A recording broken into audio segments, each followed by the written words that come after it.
Show de bola. Boa noite, galera. Então, hoje o assunto da aula é Ecologia de Comunidades, né? Finalizamos toda aquela parte teórica que envolve ecologia de populações e dentro dos níveis de complexidade, né? Dentro da ecologia a gente começa a estudar a partir de indivíduo. Então, já falamos um pouquinho, já começamos no ponto, né, a partir de indivíduo, então falamos de populações, que são conjuntos de indivíduos da mesma espécie que habitam a mesma área geográfica, né, no mesmo intervalo de tempo.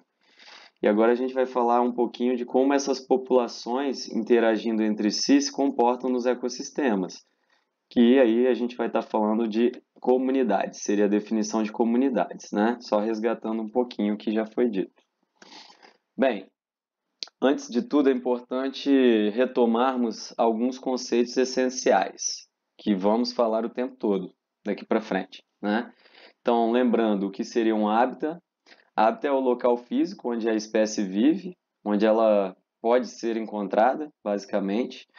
Lá no ensino médio, quando a gente está dando aula para os nossos alunos, a gente costuma correlacionar hábitat ao endereço da espécie, né?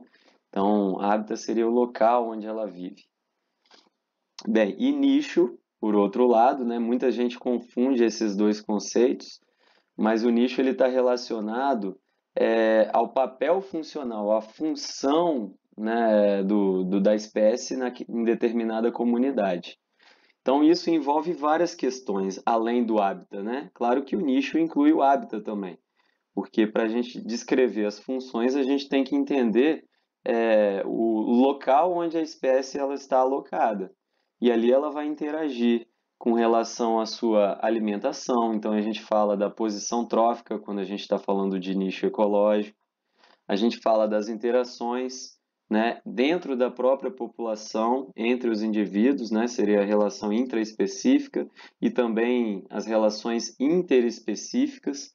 Então, esses são assuntos que também serão tratados dentro da ecologia de comunidades, não na aula de hoje, aliás, um pouquinho na aula de hoje, nós já vamos falar de algumas interações que remetem ao nicho, principalmente a questão da competição, né, das relações de alimentação também. E o nicho ele envolve também a posição da espécie em diferentes gradientes ambientais. Então, quando a gente fala gradiente ambiental, a gente está falando daqueles fatores físicos, químicos e até mesmo fatores biológicos dentro do ecossistema que podem variar. Por exemplo, se a gente considera um hábitat qualquer, como um rio, né? Ao longo do rio, se a gente considera da foz em direção desculpa, da nascente em direção à foz, vários parâmetros ambientais vão variando ao longo do curso do rio, né? Por exemplo, o espaço, né? O diâmetro da calha do rio ela tende a aumentar em direção à foz, então aumenta o volume de água, aumenta a concentração de nutrientes, porque mais matéria, sedimento, né, e matéria orgânica, os próprios sedimentos mesmo, silt, argila, né, vão sendo carreados e tendem a se acumular mais a jusante, né, que é mais abaixo ao longo do rio. E aí quando chega lá embaixo a gente tem condições totalmente diferentes do que a gente encontra lá mais próximo à nascente. Então esses parâmetros ambientais que envolvem, né, no exemplo que eu dei, transparência, concentração de oxigênio, de nutrientes, a turbidez, né, que está relacionado seria o inverso da transparência, tudo isso vai mudando, pH, enfim. E isso repercute no nicho, né, que é o papel que a espécie desempenha sob aquelas condições, tá bom? Então, muitas vezes a gente trata o nicho como uma profissão, né, entre aspas, são termos que a gente usa muito quando a gente vai lecionar para o ensino médio, até mesmo no ensino fundamental, né, só por uma questão de analogia, só para facilitar o entendimento. Mas vamos ver que hoje vamos falar bastante de nicho, que isso vai muito além do que uma profissão e o hábitat também vai muito além do que um simples endereço, né? Bem, como foi dito, o nicho ele significa também a posição trófica do organismo, né? mas também como ele interage com o meio físico, com outros organismos na comunidade, então todas as suas interações, se a gente imaginar, por exemplo, uma floresta qualquer, uma determinada espécie de ave, o nicho dela estaria relacionado a toda a função que ela desenvolve no ecossistema. Então, nicho é sinônimo de função ecológica, né? Aquela espécie ela se alimenta de frutos, ela é importante e essa alimentação traz caracteriza também uma relação entre espécies diferentes. Essa espécie de ave ela pode ser extremamente importante como agente dispersor de sementes desses frutos no ecossistema. Então ela interfere diretamente na distribuição espacial de outras espécies, né? Essa espécie de ave ela vai em determinado local, ela vai construir o seu ninho, vai ter uma área de reprodução específica, vai nidificar, vai apresentar cuidado parental com seus filhotes, vai alimentá-los até certo ponto. Então, o nicho nada mais é do que a história de vida da espécie no ambiente. Tudo aqui, todas as funções, todo o papel que ela desempenha naquele ecossistema, tá bom? E existem alguns autores que fragmentam a ideia de nicho, né? A gente poderia chamar, por exemplo, de nicho espacial o hábitat. Então, seria um sinônimo, né? Se eu estiver relacionando a função, mas especificamente se referindo ao local onde a espécie desempenha todo esse papel, então eu estaria falando do nicho espacial ou do hábitat. O nicho trófico, como a própria palavra remete, né, está relacionado à alimentação, ou seja, a posição trófica, e aí vocês vão perceber ao longo das falas e dos exemplos que a posição trófica, o nicho trófico, ele é extremamente importante e ele está relacionado às outras funções também que determinada espécie desempenha no meio, tá bom? E um termo que talvez seja novo para vocês, nicho multidimensional ou hipervolumétrico. O que seria isso, né? Como eu falei para vocês, o nicho ecológico ele está relacionado tanto aos requerimentos da espécie, ou seja, o que ela precisa dentro daquele ecossistema, dentro daquele hábitat, né? Quais são os recursos necessários? E também está relacionado a uma combinação do que ela requer e dos limites de tolerância que ela pode atuar. Como assim limite de tolerância? Vocês já estudaram isso lá na Ecologia 1, né? Então, os limites de tolerância, eles podem ser relacionados, por exemplo, aos fatores ambientais. Vocês sabem que, por exemplo, determinada espécie de peixe no ecossistema, ela vai ter um intervalo de tolerância com relação à temperatura. Aquela espécie, ela vive bem em uma temperatura média. Se a temperatura cai demais, ela vai sobrevivendo e resistindo até um limite mínimo. Abaixo daquele limite mínimo, né, ela não teria condições de sobreviver, então seria um fator limitante aquela temperatura mínima. E da mesma forma, se a temperatura aumenta demais, ela vai resistindo, vai sobrevivendo, vai tolerando até um limite máximo, que quando é atingido, acima dele, né, seria a limitação, não existiria mais aquele organismo naquelas condições. Então, toda espécie ela tem uma amplitude de tolerância com relação aos fatores ambientais. Tá? E daí já surgiu em 1927, né, Charles Elton, um ecólogo, ele considerou o conceito de nicho no sentido de posição funcional de um organismo em sua comunidade. E Hutchinson, em 57, veio para complementar essa definição, né? Ele sugeriu que o nicho pode ser visualizado como espaço ou volume multidimensional, também chamado de hipervolume. E essa é uma definição matemática, né, de nicho ecológico. E a gente vai ver isso graficamente, tá? Vocês vão entender melhor agora. Por exemplo, né? Nesse primeiro gráfico aqui, o que nós temos representado? Temos uma sequência, uma lista de espécies, né, vegetais, que são plantas distribuídas aí próximas à região dos Alpes europeus. E cada uma dessas espécies aqui, ela vai ter um limite de temperatura que ela consegue viver. Então, é o limite de tolerância que a gente falou. Aqui a gente está considerando uma única dimensão. Quando a gente fala dimensão, a gente está falando de fator ambiental.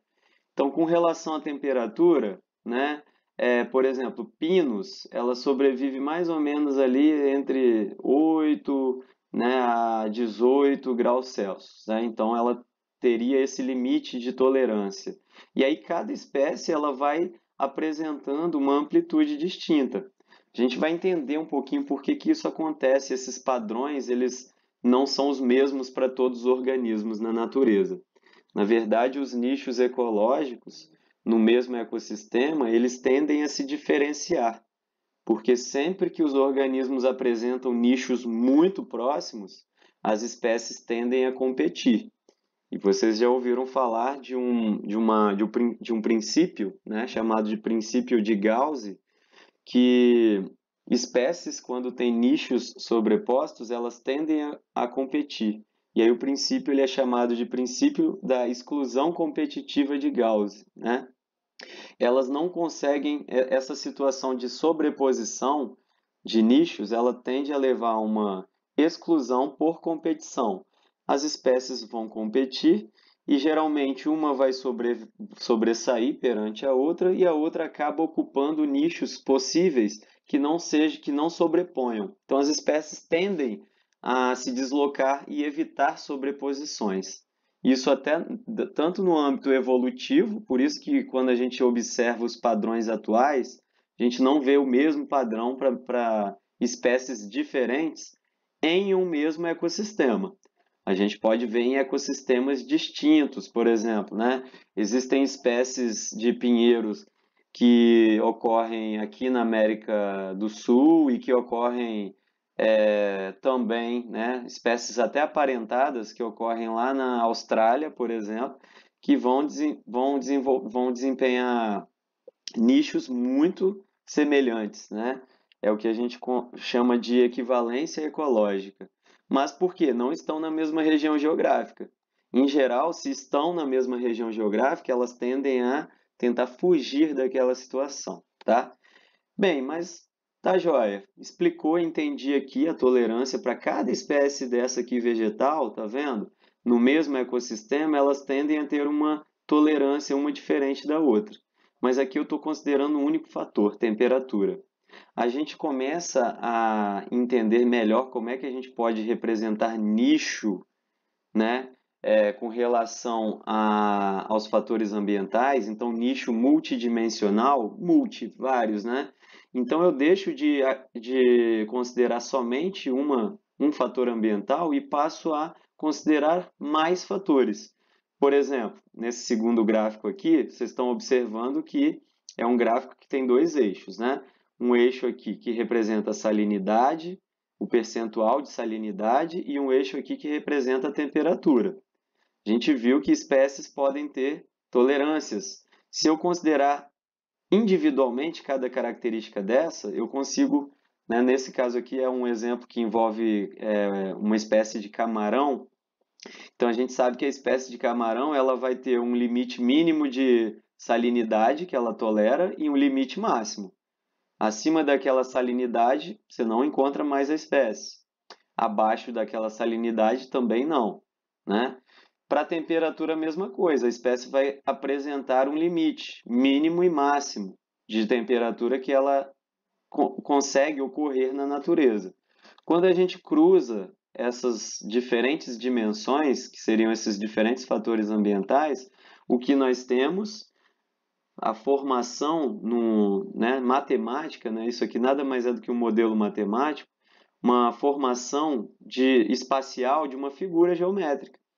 E aí aqui a gente consegue observar várias coisas, né? Aqui ainda considerando só dois fatores ambientais. Quando a gente fala de nicho multidimensional, e aí vocês vão entender o termo volumétrico ou hipervolumétrico também daqui a pouco, é porque à medida que a gente vai acrescentando mais dimensões, vão se formando figuras geométricas nesses planos cartesianos aqui, E esse espaço ou volume que é formado representam, né, como se fosse a totalidade, o espaço, né, do nicho que pode ser ocupado por determinada espécie. Aqui o que nós temos, por exemplo, ó, né, esse aqui seria o limite espacial, né, que o camarão consegue sobreviver. A, Além desse limite, né, você tem 100% de mortalidade, então acima desse limite aqui, ó, de temperatura e salinidade, da combinação de temperatura e salinidade, não existiria esse organismo, tá?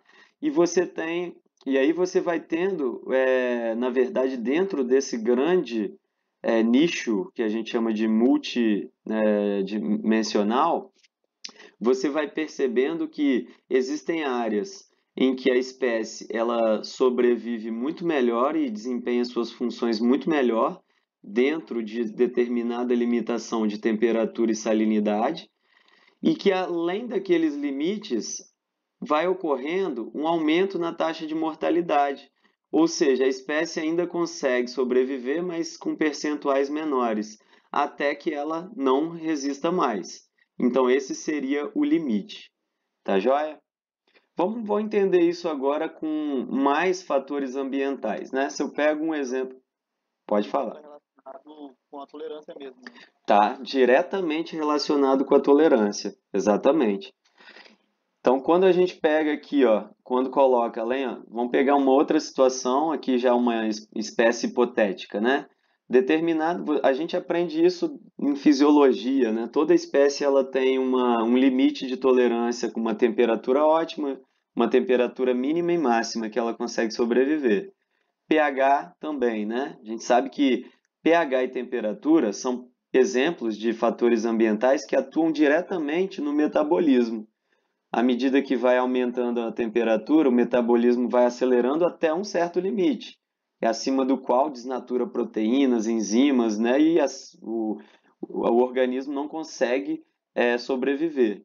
E abaixo a mesma coisa. Isso se repete para pH, para concentração de oxigênio, para qualquer outro fator ambiental.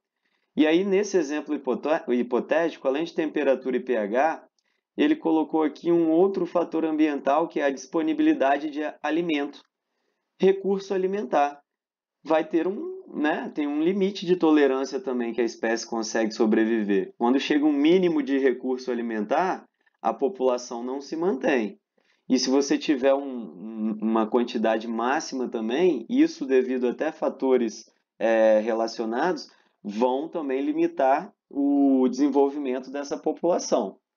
E aí, quando a gente pega a combinação de múltiplos ou vários fatores ambientais, a gente consegue desenhar geograficamente, né? Desculpa, geometricamente, perdão, né? Geograficamente, geometricamente, uma área ou um volume. No caso aqui eu tenho 3 dimensões, então eu estaria falando de um volume, por isso, nicho hipervolumétrico ou multidimensional, tá? Essa definição de nicho é bem interessante porque a gente consegue enxergar dentro do ecossistema, e a gente sabe que o hábitat, o ecossistema, não é uma coisa simples. A gente não tem condições controladas iguais em laboratório. Na natureza, ao longo do dia, os fatores ambientais mudam bastante. Ao longo do ano, né, de acordo com a sazonalidade, os fatores ambientais eles mudam bastante. Então, as interações ecológicas elas mudam ao longo do dia com o passar do tempo, relações como parasitismo, predação, competição. Então, a combinação, isso aqui são modelos matemáticos simples para a gente entender a complexidade que é o nicho multidimensional.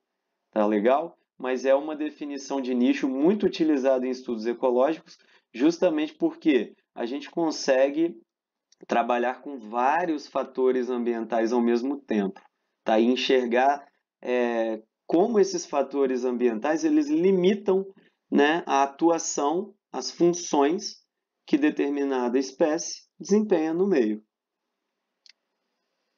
Bem, E aí outras definições importantes também de nicho, né? Existe o nicho fundamental. O que seria o nicho fundamental? O nicho fundamental é uma forma, uma definição hipotética. Ela é uma definição ideal, né? Como eu sempre falo, né? Ela não é o real. O nicho fundamental, ele representaria, né, as funções que a espécie ela consegue desempenhar ali no meio, né, mas em condições de ausência de fatores limitantes. Como assim?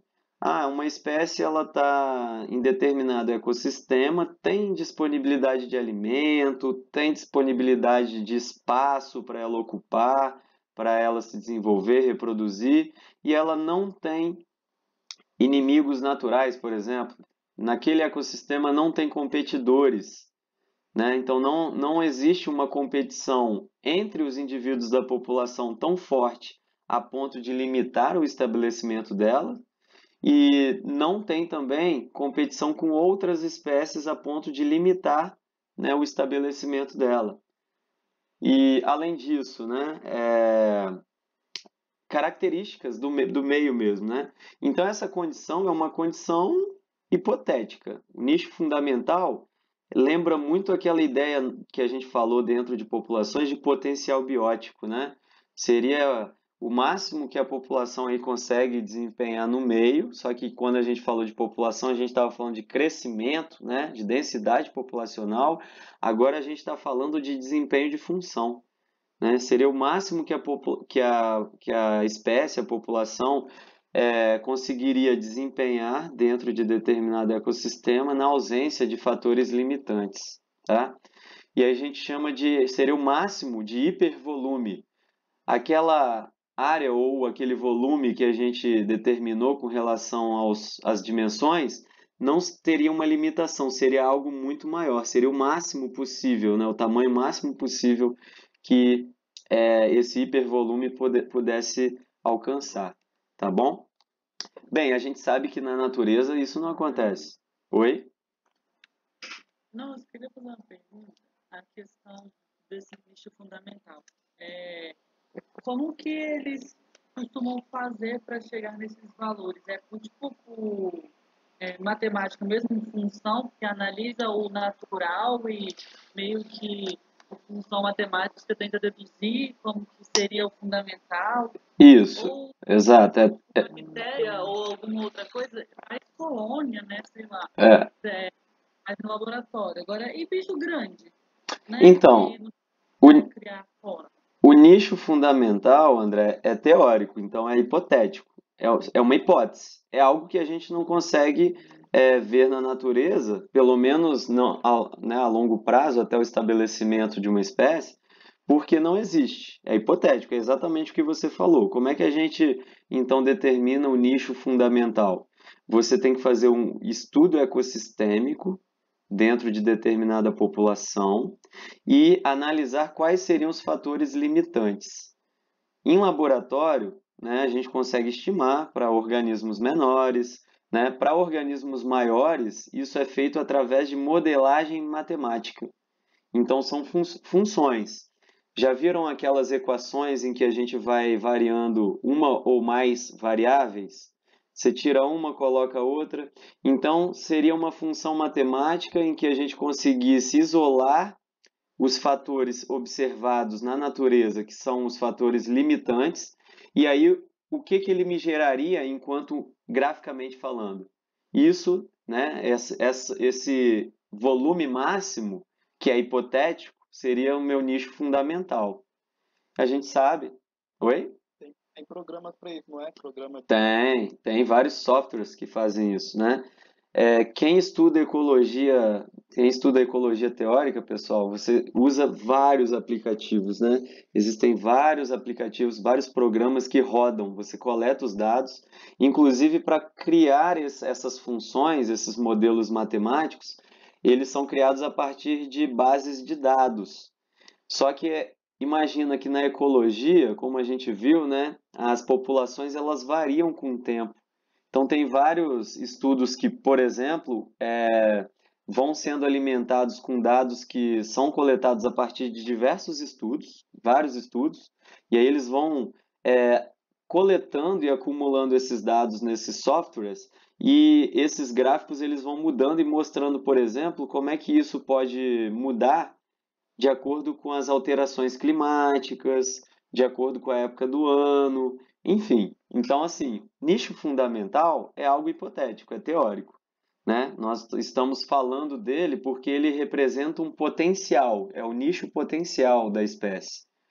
Nós vamos observar na natureza o nicho real ou realizado, ou simplesmente efetivo. Vocês vão ver esse termo também. Nicho real, realizado ou efetivo. Então, o nicho real, realizado ou efetivo, ele sempre vai ser algo menor do que o fundamental, concordam comigo?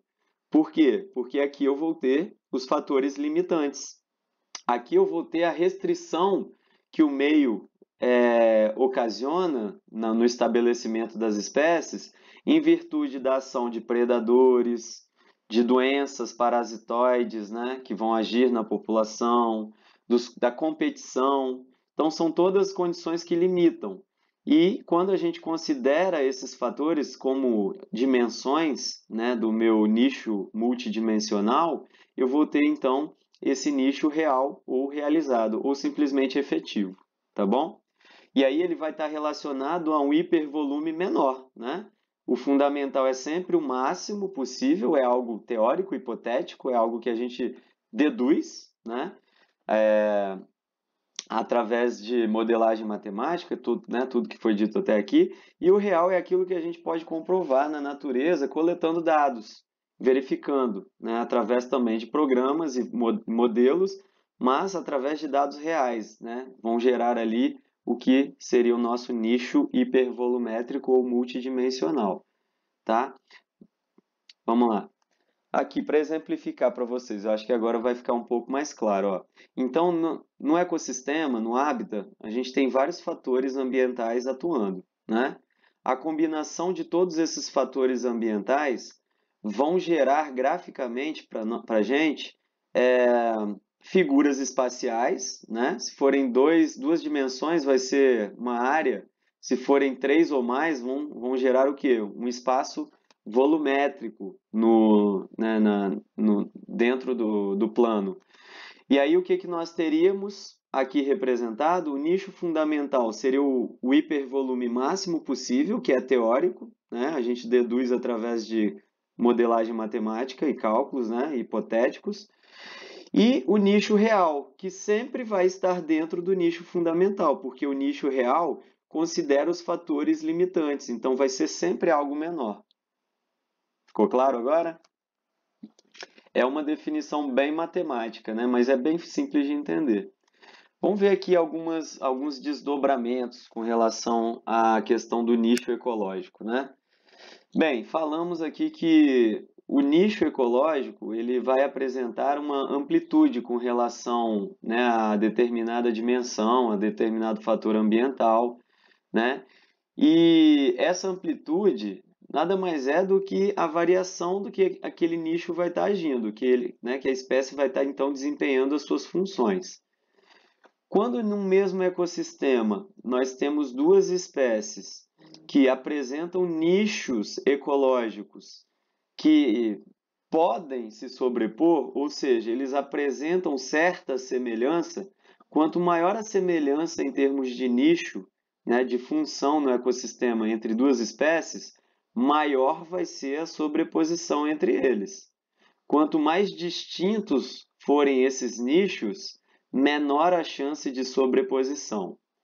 E na natureza, como eu falei, sempre que ocorre uma sobreposição de nichos ecológicos no mesmo ambiente, as espécies, com o passar do tempo, tendem a evitar essa sobreposição. Então, elas tendem a diferenciar os seus nichos, ou simplesmente, né, através de competição, pelo menos uma delas tende a diferenciar. Mas a gente vai ver que nem sempre é assim.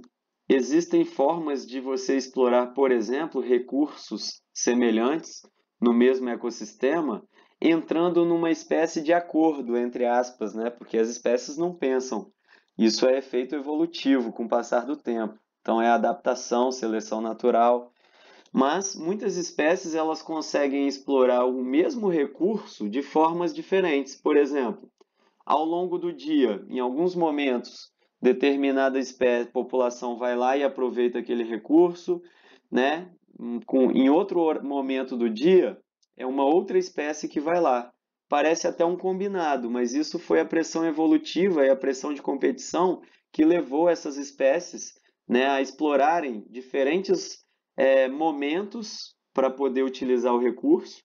Outros exploram, às vezes, diferentes partes do mesmo recurso. Vocês já devem ter observado que numa espécie de árvore, você tem, né, alguns indivíduos que têm nichos até próximos, porque se alimentam da árvore, mas a pressão de competição fez com que, no passar do tempo, por exemplo, algumas espécies, vamos supor que sejam duas espécies de aves, se alimentando de recursos de uma mesma espécie arbórea. Com o passar do, se eles se alimentavam, por exemplo, do mesmo fruto, com o passar do tempo, a sobreposição do nicho, né, com relação ao alimento aí, a utilização do alimento, fez com que dessas populações de aves explorasse mais os frutos enquanto eles estivessem no pé ainda, na copa da árvore, e outra espécie, né, que também se alimenta desse fruto passou a utilizá-lo depois que ele cai no chão e fica, né, ali sobre o solo. Então é uma forma de explorar o mesmo recurso, mas partes diferentes, né, ou enfim, né, momentos diferentes. Então a gente tem várias situações, mas em geral o que vale aqui é o princípio de Gauss, né? E quando a gente tem sobreposição de nichos, principalmente relacionado à exploração de recurso alimentar, as espécies elas tendem a diversificar esse nicho, né? Os nichos tendem a tornarem-se diferentes, beleza? Então, nesse primeiro gráfico, a gente representa exatamente o que eu falei na forma de gráfico, ó. Eu tenho uma espécie J e uma espécie K. As duas têm picos do nicho ali que cada espécie vai desempenhar melhor a sua função, mas ao longo da amplitude que cada uma consegue desempenhar, existe uma sobreposição, tá? Essa sobreposição leva a uma competição. Aqui na figura B, a gente tem também na forma né, de modelos, a gente tem na representação aqui no quadro de cima, duas espécies que não apresentam sobreposição de nicho.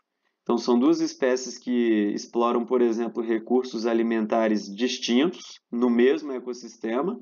Então, não há conflito, digamos assim. E aqui no segundo quadro, ó, a gente já tem uma situação que representa esse gráfico.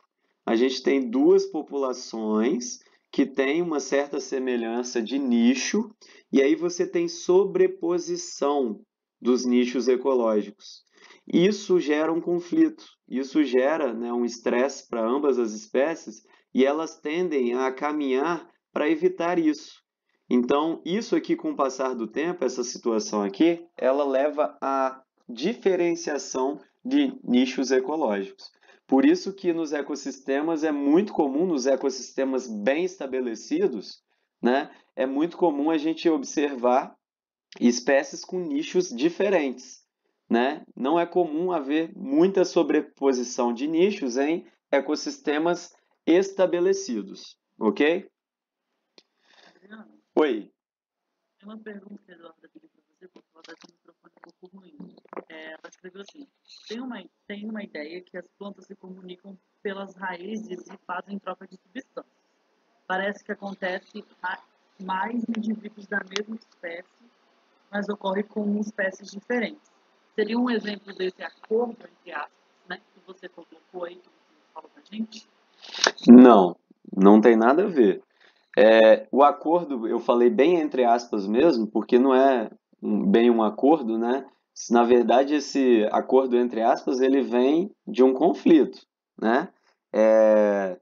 Ele parte de um pressuposto que a competição pela mesma parte de um recurso ou por um recurso específico isso vai ser desfavorável para as populações. Então, elas tendem a se adaptar, né? Elas tendem a se adaptar ao meio e explorar recursos diferentes, né? Nesse caso aí que a Eduarda falou, seria mais um exemplo de protocooperação, tá? E aí a gente vai falar sobre isso nas próximas aulas, né? Um tipo de relação ecológica harmônica, inclusive. Então, esse acordo entre aspas fica bem entre aspas, tá, gente? É uma forma, como eu falei, as espécies elas não pensam, vão fazer isso porque é melhor para a gente, né? As coisas acontecem devido a processos de seleção natural, né? É o meio que seleciona. Então, com o passar do tempo, elas buscam não sobrepor os nichos. Não tem nada a ver com essa inter-relação de cooperação que a Duda falou, tá bom? Essa cooperação aí, ela pode estar relacionada a uma protocooperação mesmo, que é uma outra forma de coevolução. A gente vai falar sobre isso também. As espécies coevoluem, né? Tá respondido? Por enquanto, a gente vai voltar. Adriano, certíssimo. Beleza. Vamos lá. Nada? Outra definição importante, pessoal, vocês podem, de repente, se deparar com o termo guildas. O termo guilda, ele está relacionado a grupos de espécies com funções e nichos, né, comparáveis. Seriam nichos semelhantes entre grupos de espécies diferentes, ok? O termo guilda também está muito relacionado a um outro termo que é chamado de grupo funcional. Espera lá, fala melhor sobre isso que eu não estou entendendo, né? Vou pegar um exemplo qualquer aqui. Justamente. Vou pegar um exemplo qualquer aqui. Eu dei vários exemplos aqui, né? Guilda de insetos que se alimentam de néctar. Então, olha só, por exemplo, quando eu penso no grupo insetos, né? Insetos de diferentes espécies não podem desempenhar nichos semelhantes com relação a, por exemplo, a polinização ou, né, a própria alimentação ou até mesmo a dispersão, né? Não necessariamente tem que ser a abelha, né? Pode ser uma outra espécie de himenóptera, né? Uma vespa ou um inseto qualquer que vai desempenhar a mesma função com relação à alimentação e exploração do recurso alimentar, aos açúcares, ao néctar ali de determinada espécie. Então, no meio, você tem espécies diferentes desenvolvendo papéis, né, explorando recursos de forma semelhante. Esse é um dos exemplos. Vou pegar um outro exemplo aqui, ó. Eu até botei guilda de polinizadores, aí a gente extrapola, né, insetos, a gente pode falar de aves, várias espécies diferentes de aves desempenham, né, a mesma forma de utilização do recurso na natureza.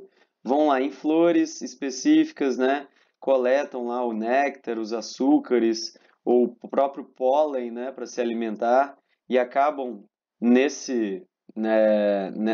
interação, acabam atuando como eficazes e importantes agentes, né, dispersores de pólen, ou seja, de polinizadores. Eles garantem a polinização de espécies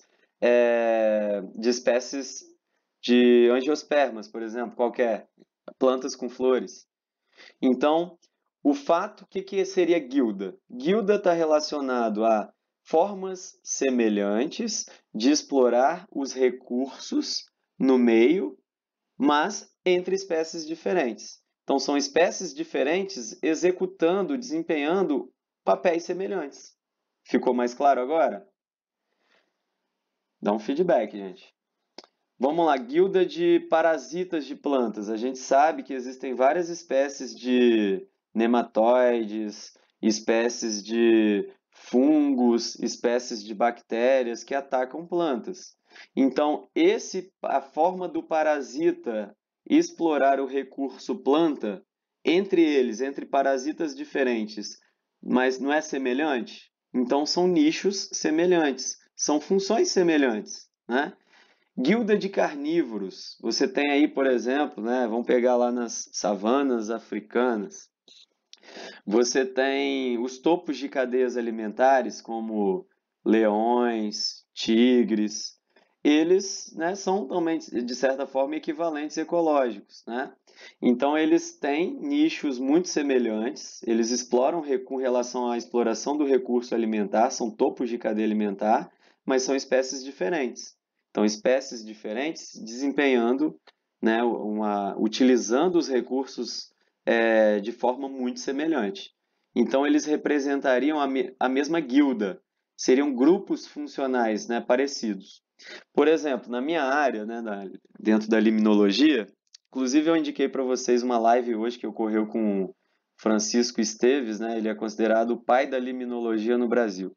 Ele foi orientador da minha orientadora da UFES, né, a Valéria Fernandes, e ele que escreveu o livro mais utilizado para ensino de limnologia no Brasil e na América Latina, que é o Fundamentos de Limnologia. E ele falou sobre várias questões interessantes. Então, dentro da limnologia, por exemplo, a gente estuda o fitoplâncton ou o zooplâncton. Essas comunidades, dentro de cada uma dessas comunidades, a gente tem grupos de organismos que desempenham funções semelhantes. Por exemplo, eu tenho diferentes espécies de cianobactérias que vão proliferar se tiver disponibilidade de fósforo e nitrogênio na água. Elas têm comportamentos semelhantes, elas respondem de forma muito semelhante de acordo com a disponibilidade do recurso. E isso faz com que elas sejam consideradas a mesma guilda. Então, por exemplo, né, Cinecocistes e Oi? Pode falar. Não, então tá bom. Deixa eu perguntar. Essa questão das guildas acontece para animais, né, seres vivos que estão na mesma comunidade ou vale para comunidades diferentes também? Então, boa pergunta, inclusive excelente. A gente considera o termo guilda quando a gente está estudando um mesmo ambiente. Então, dentro daquele ambiente, quais são as espécies que apresentam esse mesmo comportamento com relação à exploração e resposta aos recursos? Perfeito. Essa consideração é importante. Hã? Então, a sobreposição de nichos. Pode ocorrer sobreposição de nichos, mas aí a gente vai falar de um outro fator que está relacionado, né, que é o tempo, né? Por exemplo, a sobreposição de nichos, ela pode ocorrer, mas para algumas espécies, como, por exemplo, as cianobactérias, né, tem um curto ciclo de vida, quando você tem disponibilidade de nitrogênio e fósforo, elas explodem. Ambas as espécies, vamos supor que eu esteja considerando para a guilda, eu não preciso considerar só duas espécies, tá, gente? Eu posso considerar N espécies no ecossistema, tá? Para formar guildas. E aí, dentro dessas guildas, você vai ter todas aquelas espécies que se comportam de forma, né, funcional, semelhante, só que dentro de determinada limitação de tempo. O fator tempo, com o passar do tempo, as guildas elas tendem a ser menos comuns, justamente devido à sobreposição. E isso leva, obviamente, a uma competição. Mas existem guildas, tá? Em todo ecossistema pode haver, né, quando a gente fala aqui da questão da sobreposição, foi boa a sua observação também, Renan, porque ela ocorre, a gente tem que entender que um ecossistema estável, ele já passou por vários momentos anteriores, então o ecossistema mais estável e mais complexo seria aquele que tem uma grande diversidade de espécies e uma grande diversidade de nichos, né, diferentes, com pouca sobreposição. E a gente tem ecossistemas que estão passando por momentos transitórios, né? Como eu falei, isso a gente analisa até de um ponto de vista evolutivo.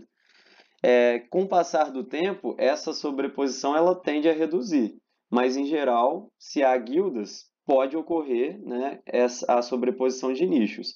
E quanto menor o ciclo de vida da espécie, menos visível fica essa sobreposição, justamente porque não há tempo de vida dentro da população para que elas exerçam uma competição, uma pressão de competição tão forte, tá? Um outro exemplo aqui, ó, guilda de lianas. Lianas são aquelas espécies lenhosas das florestas que crescem no solo, só que elas crescem de baixo para cima e exploram a superfície das florestas, formam os famosos cipós, né? Já viram? Várias espécies que vão se enroscando em outras espécies vegetais e formam aquele, né, arranha-céu de cipós na floresta. Lianas numa mesma floresta desempenhariam, né, estariam relacionadas a uma mesma guilda, porque estariam explorando o recurso naquele ambiente da mesma forma. E aí, é claro, pode ocorrer sobreposição de nicho, pode ocorrer competição. Beleza? Só para finalizar esse slide, grupos funcionais está relacionado a guildas, mas alguns autores consideram a mesma coisa, o termo guilda e o termo grupo funcional. Outros diferem, falando que guilda está mais relacionado à forma de explorar o recurso e o termo grupo funcional, ele é um termo mais amplo, que ele estaria relacionado à função propriamente dita, que aí não é só uma função, por exemplo, de explorar o alimento, mas estaria considerando todas aquelas dimensões que a gente falou que estão relacionadas ao nicho multidimensional. Mas é só uma questão conceitual, tá? Bem, redundância ecológica, já acabamos falando, né? Redundância significa o quê? Ser semelhante, ter a mesma função. Então, redundância ecológica é um termo que a gente usa para espécies em um mesmo ecossistema, isso é importante falar, né? Em um mesmo hábitat, em um mesmo ecossistema, espécies que desempenham e executam a mesma função. Então, espécies ou grupos de espécies, né? Podem ter mais de uma, enfim. Então, quando a gente está comparando duas ou mais espécies e percebemos que elas desempenham papéis muito semelhantes naquele ecossistema, a gente pode falar que são espécies redundantes, tá? Que apresentam uma redundância ecológica devido a nichos semelhantes. E aí volta a questão, né? Nichos semelhantes em um mesmo ecossistema vão levar à sobreposição e vão levar a uma competição. Tá joia? Alguns termos bem interessantes também, que vocês já devem ter ouvido falar, não sei se estudaram isso em Eco 1, mas como a gente está falando de nicho, de hábitat e de espécies, é importante a gente relembrar as diferentes formas de espécie que a gente tem com relação à função ecológica. Por exemplo, a gente chama de espécie-chave, né, o tipo de espécie, de população, que não apresenta redundância ecológica. Por isso que ela é chave. Porque se num ecossistema você tem redundância ecológica, você tem várias espécies desempenhando um papel semelhante. E aí, o que acontece? Se uma delas é eliminada, o ecossistema não sofre tanto porque tem outras que vão suprir a falta daquela, porque vão desempenhar nichos semelhantes. Agora, quando uma espécie ela desempenha um nicho único, né, sem redundância, ela é considerada chave. Ela é extremamente importante para aquele ecossistema. Ela garante, né, o desenvolvimento daquela comunidade. Ela é uma peça-chave, literalmente. Tá? E eliminar uma espécie-chave de um ecossistema pode alterar profundamente a estrutura e o funcionamento da comunidade.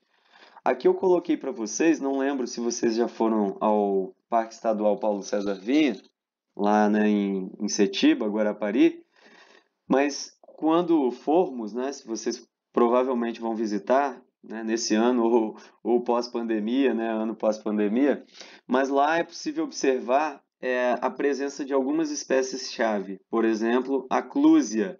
A clúzia é aquela espécie arbustiva que ocorre muito na restinga, que tem a folha grossa, né, é uma folha que acumula muita lignina, é uma substância que dá muita rigidez à folha. E isso ajuda, por exemplo, ela a tolerar essas condições mais hostis de uma restinga, um solo arenoso, a questão nutricional, a questão da dessecação, evita bastante a dessecação. Ela é considerada uma espécie-chave porque também é chamada de espécie fundadora. A clúzia é extremamente importante, pessoal, para o estabelecimento de outras espécies. Quando forem a uma restinga, observem que onde há uma clúzia, à volta dela, existem várias outras espécies herbáceas que se desenvolvem, como algumas espécies de bromeliáceas, algumas cactáceas, né? Algumas orquidáceas. São 3 famílias que dependem muito das clúzias nas restingas. Por quê? Boa parte dessas espécies herbáceas aqui dependem da dispersão pelo vento, a dispersão anemocórica, né, de suas sementes para poder germinar. Agora você imagina, se essa semente cai num solo arenoso, como é de uma restinga. Um solo arenoso, ele tem altas temperaturas, né, ele não segura muitos nutrientes, porque ocorre um elevado processo de lixiviação. Quando chove, é muito mais fácil lavar areia do que lavar a argila, né? Só você comparar esses 2 tipos de solo. Então, a restinga ela já tem vários fatores que são limitantes. A disponibilidade de nutrientes, as altas temperaturas, o solo arenoso. E aí o que acontece? Quando essas sementes caem nessas condições, elas não vingam, elas morrem.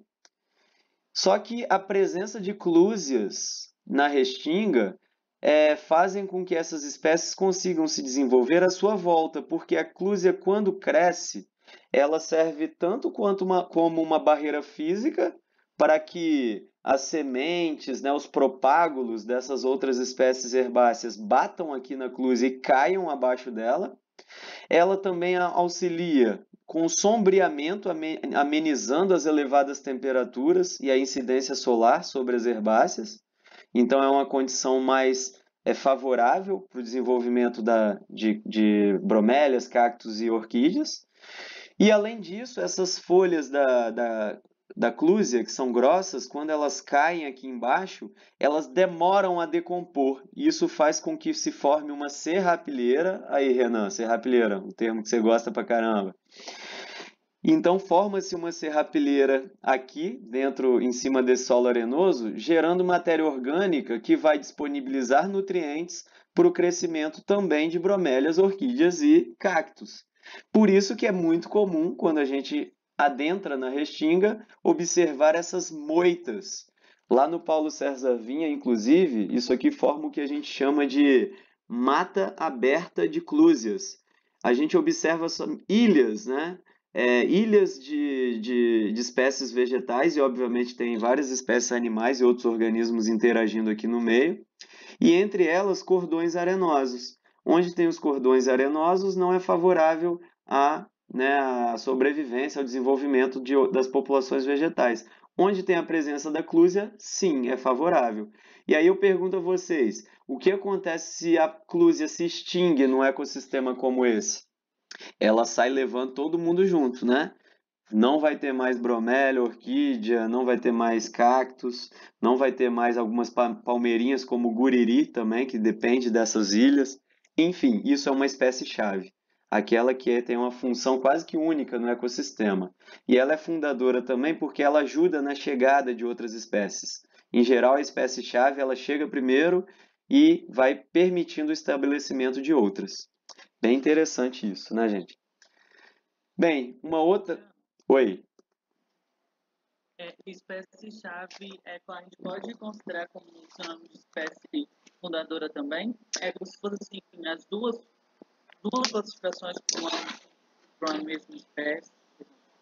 São 2 classificações, mas a gente não pode falar que toda espécie-chave é fundadora. Toda fundadora é uma espécie-chave, tá? Porque ela é essencial. Se ela é essencial para a chegada de outras, ou seja, ela é fundadora, consequentemente ela é chave. Mas algumas espécies elas podem ser chave para a manutenção da estabilidade, né, do ecossistema de outras espécies, mas não necessariamente ela é fundadora, entendeu? Então toda fundadora é chave, mas nem toda chave é fundadora. Beleza? Bem, espécies indicadoras. Deu para entender, André? Sim. Beleza.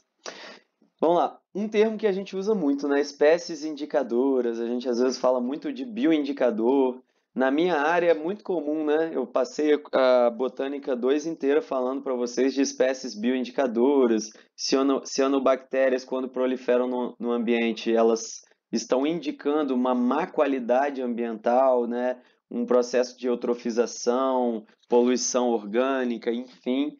Então, a espécie ela pode ser indicadora por N motivos e de várias formas, tá? Para ser uma espécie indicadora, basta ela ser um alerta evidente no ecossistema.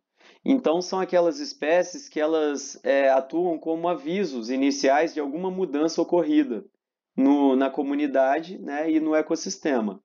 Então, cianobactérias são na água, por exemplo. Várias espécies de peixes são também. Por exemplo, teve uma época aí que ali no Santa Maria do Doce, perto da escola, ali no trecho de Barracão, do dia para a noite apareceu um monte de peixe boiando. A mortandade dos topos de cadeia alimentar também estão indicando alguma coisa. Então, aqueles peixes que morreram são bioindicadores, são espécies indicadoras, né? Na medida que morrem. Então, cada espécie ela indica de uma forma, algumas proliferando, outras morrendo, algumas outras mudando de forma. Existem espécies que mudam, alteram a sua forma de acordo com alterações ambientais, por exemplo, a poluição. Né? Muitas espécies de micro-organismos mudam a forma porque são muito sensíveis, é o que a gente chama de polimorfismo. Então, quando você analisa uma população inteira e percebe que, pô, são da mesma espécie, né? São da mesma população, consequentemente, e dentro dessa mesma população você tem indivíduos de um jeito e de outro, né? Isso, isso é reflexo de alguma mudança ambiental. Então, isso é uma indicação ou uma bioindicação. Tá? Alguns exemplos de bons organismos indicadores, né? Além dos que eu já falei. Aves, anfíbios, borboletas. Né? As borboletas elas são excelentes bioindicadores. Elas são muito sensíveis à condição de umidade, à condição térmica. Então, vocês já observaram que quando a gente que mora em Santa Teresa, né, e tem mais vegetação no entorno, né? Mora ou visita, né? Nem todos moram, desculpa. Mas quando a gente adentra numa mata qualquer, é mais provável que a gente visualize lepidópteros, né? Essas borboletas, mais nos horários iniciais da manhã, em que tem mais orvalho, tem mais umidade, está mais fresquinho, né? É o momento que essas borboletas saem por aí para poder se alimentar, para poder, né? Desempenhar suas funções. E ao longo do dia isso vai mudando. Imagina que ocorra uma alteração climática que esse período da manhã que era tão agradável para elas não se torne tão agradável. Por exemplo, um período de seca extrema a longo prazo. Isso vai refletir nessa população de borboletas. E aí a gente vai ter uma indicação de que algo de errado ocorreu ou está acontecendo, alguma mudança, né? A indicação também nem sempre é para o lado negativo, né? A indicação pode ocorrer devido a algum fator positivo, como ocorre com os líquens, né? Que pode ocorrer. Os líquens eles podem ser classificados, lembrando que líquens são interações de algas com fungos. A gente sabe que essas interações, dependendo das espécies e da coloração do líquen, isso está relacionado diretamente à qualidade do ar que existe naquele ecossistema. Então, é uma espécie indicadora também, ok? Professor, Oi, geralmente na Vale, na Barcelona e tal, tem borboletados. Tem alguma coisa a ver? o fato deles. Olha, pode ter. Eu desconheço se tem alguma relação com a bioindicação, né? Eu não sei se os borboletários são para mais a nível de educação ambiental e entretenimento, ou se eles produzem por algum motivo, até para utilizar no monitoramento ambiental, né? Porque os órgãos ambientais, no processo de monitoramento ambiental, eles exigem a utilização de bioindicadores. Né? Então, por exemplo, quando são empresas que estão relacionadas com a poluição do ar.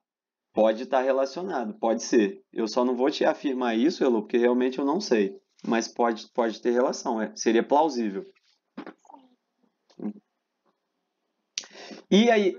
Oi, fala aí. Rapidinho, você estava falando essa questão aí de monitoramento e requer espécies indicadores para fazer esses monitoramentos. Uma Uhum. questão que me surge é, tipo assim, vamos supor, eu vou fazer essa pesquisa, né, esse monitoramento, aí eles soltam, por exemplo, borboletas, eles pegam borboletas e esperam ver o tempo que ela vai ficar, se realmente é suscetível para ela viver aí, essas coisas.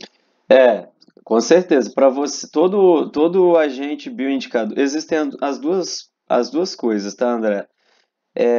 Quando, por exemplo, no monitoramento ambiental, a empresa, né, o órgão que estiver realizando o monitoramento, ele pode tanto utilizar de espécies que já existem no meio, né, através de acompanhamentos, de estudos de densidade, por exemplo, como a gente viu, né, as formas de densidade populacional, ou você pode usar organismos como organismos teste, né? No caso de, claro que para cada tipo existe um protocolo. Por exemplo, organismos testes a gente usa muito para ecossistema aquático. A gente você pode utilizar espécies de microcrustáceos, por exemplo, coletando amostra de água e colocando microcrustáceos e deixando eles é, ao longo do tempo e depois analisando esses organismos para ver o que aconteceu com eles. Isso a gente chama de ecotoxicologia, por exemplo, na área de recursos hídricos, né, de monitoramento de recursos hídricos. Então, esses organismos mudaram de forma? Se eu fizer uma análise química dele, eles bioacumularam alguma coisa que veio dessa água? Né? Eles mudaram de coloração? Existe um microcrustáceo chamado de Daphnia, é uma espécie de cladócero, que ela, por exemplo, em ambientes que tem aquáticos que tem pouco oxigênio, ela fica vermelha. Então é um ensaio ecotoxicológico muito simples. É coletar a água de um manancial, colocar a Daphne, esperar um tempo e ver a resposta que ela dá. Então, para cada espécie, você vai ter um protocolo, né? Por exemplo, quando se utiliza borboletas, você pode fazer um acompanhamento das espécies de borboletas que ocorrem naquele local ao longo do tempo, né, para ver como vai variando, ou você pode introduzir também, ou até mesmo trabalhar com confinamento, né? Por exemplo, falar uma coisa que pode ser besteira, mas é uma hipótese, né, que seria também plausível. Esses borboletários que essas empresas têm, eles podem utilizar confinamentos com borboletas em momentos distintos, eles introduzem, né, em uma forma confinada, mas dentro do ecossistema, e ver o que acontece com essa população confinada ao longo do tempo. Então, seria um protocolo que pode ser utilizado para esse monitoramento. Deu para entender? Então, cada espécie ela vai ter e você pode utilizar indivíduos do meio e você também pode introduzir, ok? Entendi, sim, professor. É porque eu fiz essa pergunta porque eu estava pensando nessa questão mesmo da introdução, né? Porque pode, sei lá, em algum momento tornar até uma espécie exótica, né? Ou invasora do organismo. Exato, exato. Os sistemas agrícolas, principalmente os agroecológicos, utilizam muito, claro, com outro propósito, né? Não de monitoramento, mas utilizam muito para controle de pragas espécies de vespas parasitoides. E aí elas são introduzidas, né? Então tem que ter um extenso estudo, né, a longo prazo e muita segurança para você trabalhar com espécies, né, introduzidas, né? E aí a gente vai falar sobre isso daqui a pouquinho também, tá bom? Só para finalizar a questão de espécies indicadoras, vocês vão ver aí quando estiverem pesquisando artigos, né, ecológicos, que um grupo que é muito utilizado na indicação, que é uma espécie indicadora assim, que tem um potencial muito grande, são os anfíbios, particularmente devido às características que eles apresentam, né? Anfíbios têm a pele fina, apresentam respiração cutânea, então o fato tem uma vida dupla, né? Uma fase de vida aquática e uma fase de vida terrestre. Então todas essas características fazem com que eles sejam organismos muito sensíveis a mudanças ambientais, né? Por exemplo, se a espécie de anfíbio que está no meio como ela depende de diferentes hábitats dentro de um ecossistema, por exemplo, ela frequenta desde uma poça d'água, né, às vezes depende do reservatório que se forma ali de água numa bromélia para formar o girino, e dali que sai depois da metamorfose, né, o indivíduo adulto, seja uma rã, uma perereca ou um sapo. Mas, ou seja, o fato de explorar diferentes espaços dentro do mesmo ecossistema faz com que seja sensível à perda ou à fragmentação desse hábitat, né? Se você fragmenta, você pode estar perdendo aí espaços importantíssimos de reprodução desse anfíbio. Então, ele vai responder, reduzindo a população, até mesmo se extinguindo. Outra característica, por exemplo, um período longo de estiagem. Poxa, acabei de falar que anfíbios têm a pele fina, depende da água para respirar, para se reproduzir. Então, você acha que essa ausência de água a longo prazo não vai gerar uma resposta imediata? Claro que vai, né? Os anfíbios vão responder a isso. Outros aspectos, como a poluição, respiram de forma cutânea. Então, quando você tem alguns agentes agressivos no meio, no ar, por exemplo, pesticidas, herbicidas, né? Ou até mesmo outras partículas, né, que podem ser contaminantes no ar, o anfíbio ele vai sentir isso literalmente na pele e vai morrer. Né? O aumento da radiação ultravioleta, se a radiação ultravioleta já é perigosa até mesmo, né, para mamíferos que têm pelos e uma pele mais queratinizadas que anfíbios, né, podem gerar mutações. Imagina para anfíbios, que têm a pele extremamente fina. Então, a radiação, o excesso de radiação ultravioleta pode, né, afeta diretamente esses organismos. Parasitas, né, que geram doenças, tanto virais, fúngicas, de bactérias, enfim. Além disso, a ação de predadores, né, espécies introduzidas, né, como foi falado aí, espécies introduzidas geralmente, né, os anfíbios vão sofrer isso aí justamente por habitarem diferentes espaços do hábitat. Então, por exemplo, na fase de girino, se eu estou falando de peixes exóticos como tilápia, bagre africano, né, traíra, então, são espécies de peixes que podem se alimentar das fases larvais de anfíbios. Né? Então, eles sofrem tanto na terra quanto na água. Então, são espécies muito indicadoras. Né? Eu coloquei algumas imagens aí só para a gente ilustrar, né? Para a gente relembrar como eles são, né? Aqui uma espécie de perereca arborícola, né? Vocês estudaram isso bastante em zoologia, sabem que tem diferenças morfológicas gritantes aí entre sapo, perereca e rã, né? Aqui só para ilustrar, então, para a gente observar como a pele é fina, como o indivíduo ele é sensível ao ecossistema. Então, a gente encontra maior diversidade de anfíbios em ecossistemas estáveis, obviamente. Agora chegamos no ponto aí que vocês tocaram antes de eu falar. A gente vai falar sobre outras formas de espécie. Espécie nativa, o que a gente considera uma espécie nativa? É uma espécie originalmente encontrada em determinado local ou em determinada região. Então, desde que a gente entende e conhece os ecossistemas, desde os registros mais antigos, né, desde inclusive de registros fósseis, a gente, né, sabemos que aquela espécie ela estava presente ali naquele local. Então, ela é oriunda daquele local, ela é nativa. E o que seria então uma espécie não nativa, exótica ou introduzida?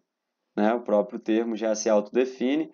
São aquelas espécies que são provenientes de um ambiente ou de uma região diferente daquela que ela chegou e que se estabeleceu. E aí temos vários exemplos que eu vou dar daqui a pouco, tá bom? Então, só para reforçar, a espécie introduzida, exótica ou simplesmente não nativa, ela não é original ou não é originalmente encontrada em determinada região. Então, ela vai estar naquele local ali simplesmente porque ela foi introduzida. E aí, aqui no Brasil, a gente tem várias, né? Desde o caramujo africano, que é o exemplo padrão que nós temos, a N espécies de leguminosas que já foram utilizadas, inclusive algumas espécies de arbóreas, de eucaliptos, né, de acácias. né? A leucena, um exemplo que eu trouxe para vocês, e os motivos são os mais diversos. Em geral, elas são introduzidas devido à ação do homem ou interferência do homem.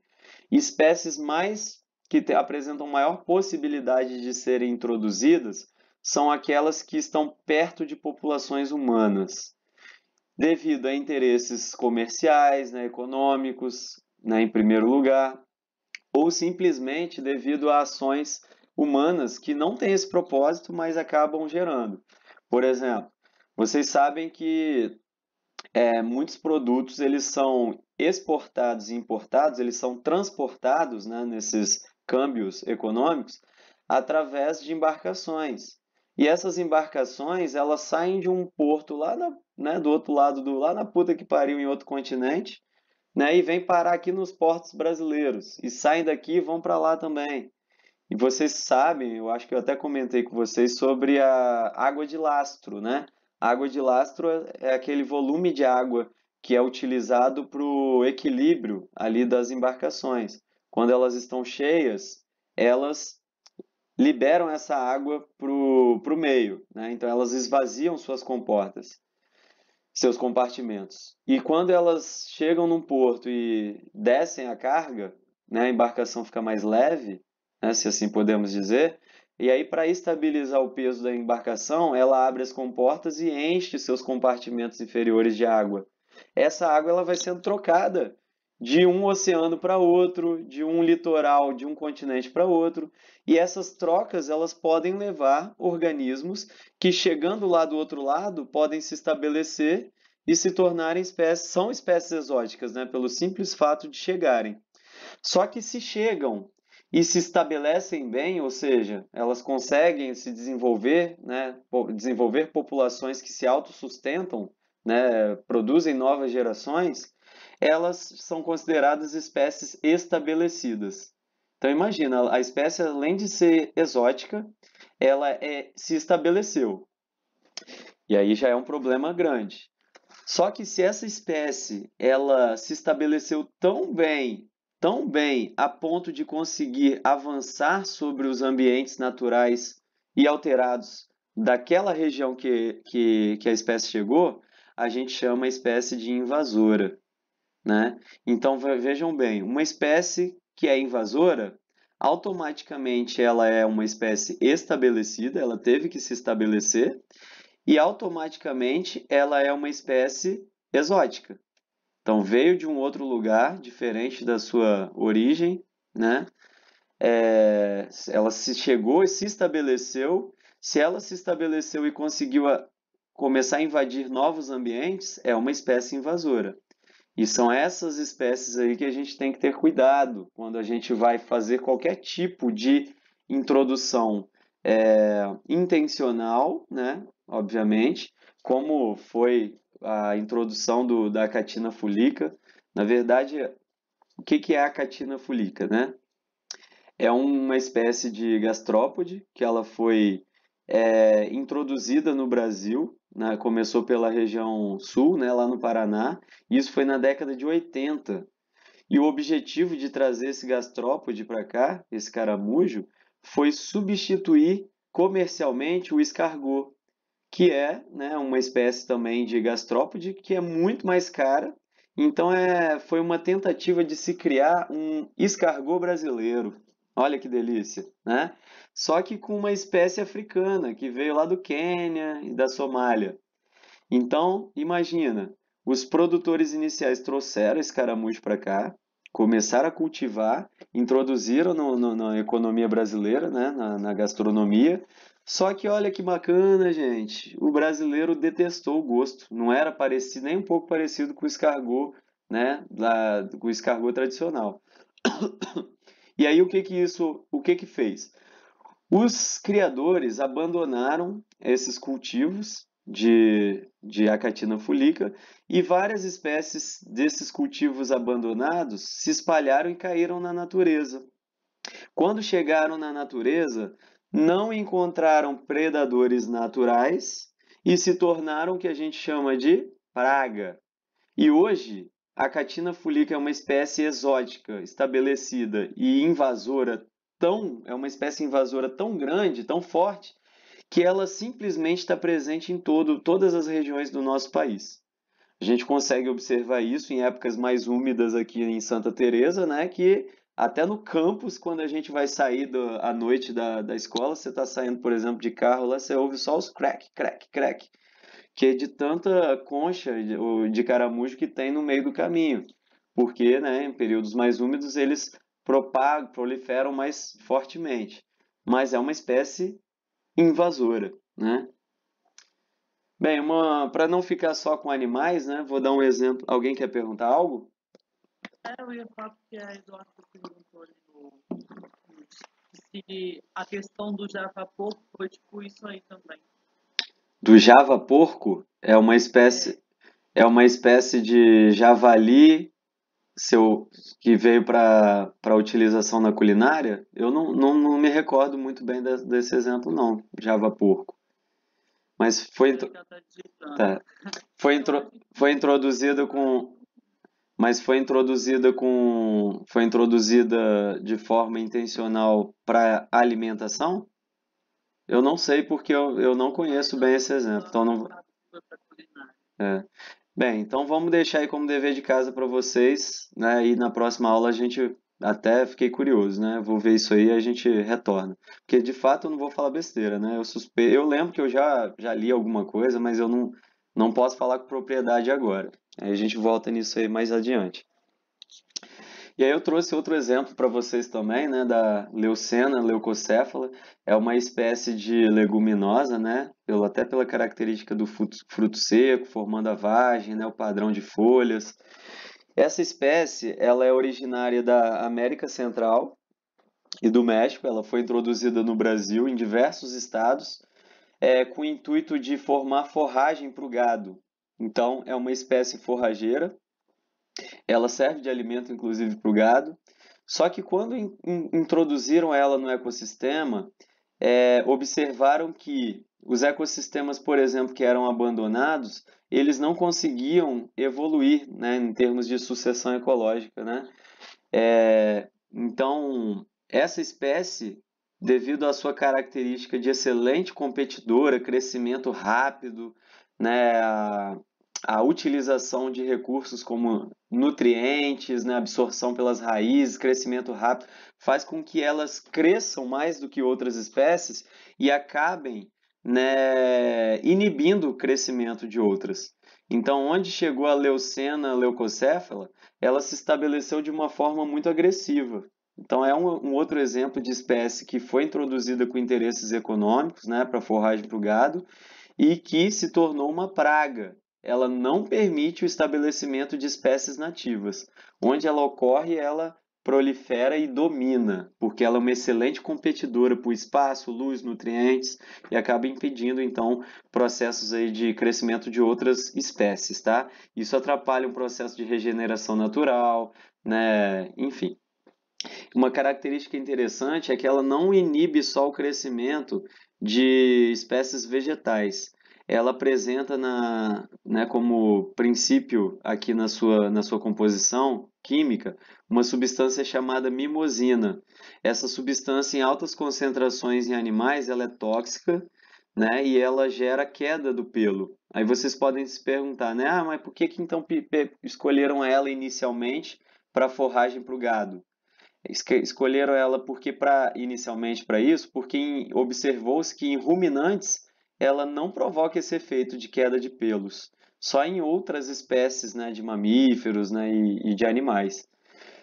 E aí o que acontece? Ela acaba inibindo também o desenvolvimento de animais que são extremamente importantes, tão importantes quanto os vegetais, né, para o desenvolvimento dos ecossistemas. Então é uma outra praga que a gente tem que conviver. E existem N exemplos. A Jéssica perguntou se isso é a planta com farinha seca. É isso, Jéssica? Farinha seca?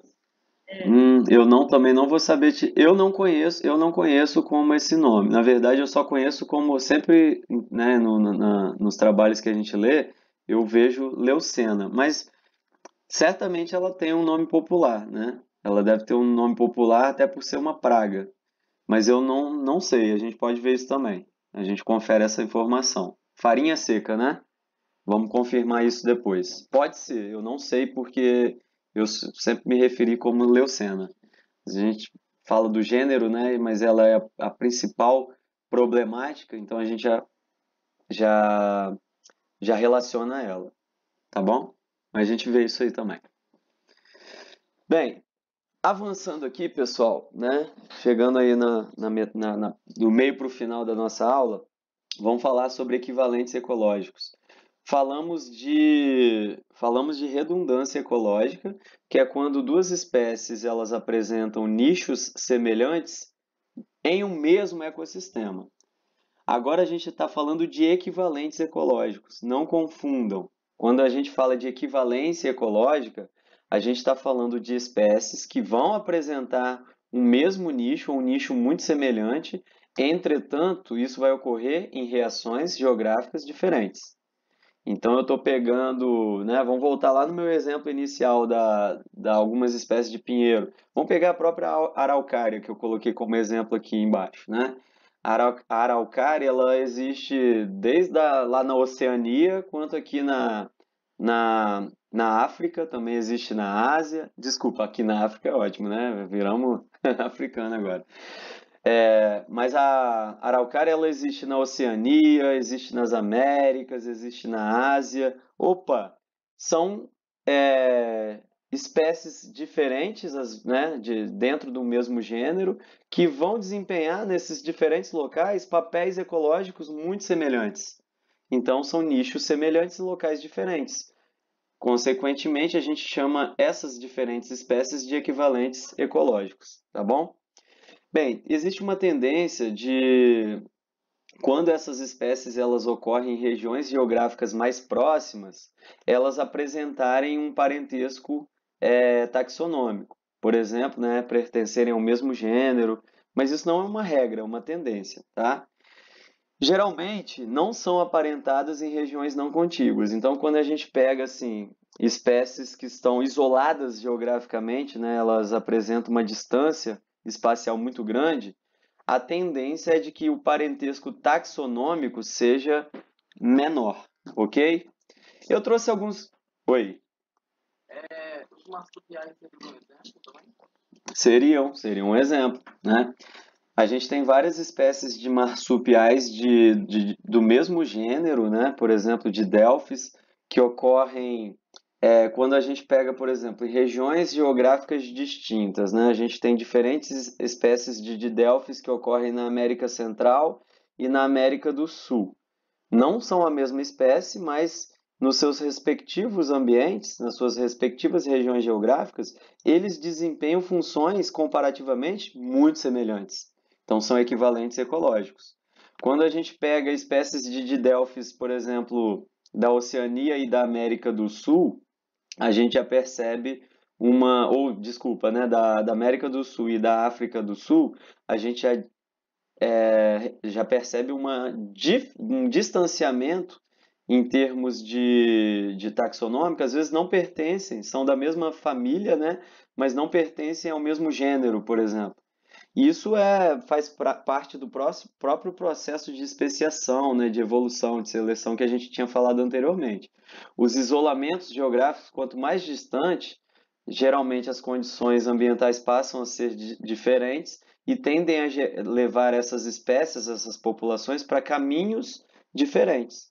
Então, isso é totalmente compreensível, né? Mas lembrando, isso são tendências, tá? Mas não são regras gerais. A gente observa aí algumas espécies demoram muito mais para poder se especiar, né? Estão demorando, né? Porque a evolução é um fato e ocorre o tempo todo. Nenhuma espécie ela dá pause para evoluir. Ela pode continuar evoluindo sem acumular grandes, sem derivar muito, mas ela está evoluindo. Todos estão evoluindo. Bem, vamos lá, vamos pegar os exemplos aqui que eu trouxe. Eu peguei duas espécies que são aparentadas e que estão em regiões geográficas diferentes, ó. Então elas quebram um pouco a regra da tendência que a gente falou, que é a araucária araucana, que ocorre no Chile, na Argentina, e a araucária angustifolia, que ocorre, né, dentre outros países aqui na América do Sul, no Brasil também.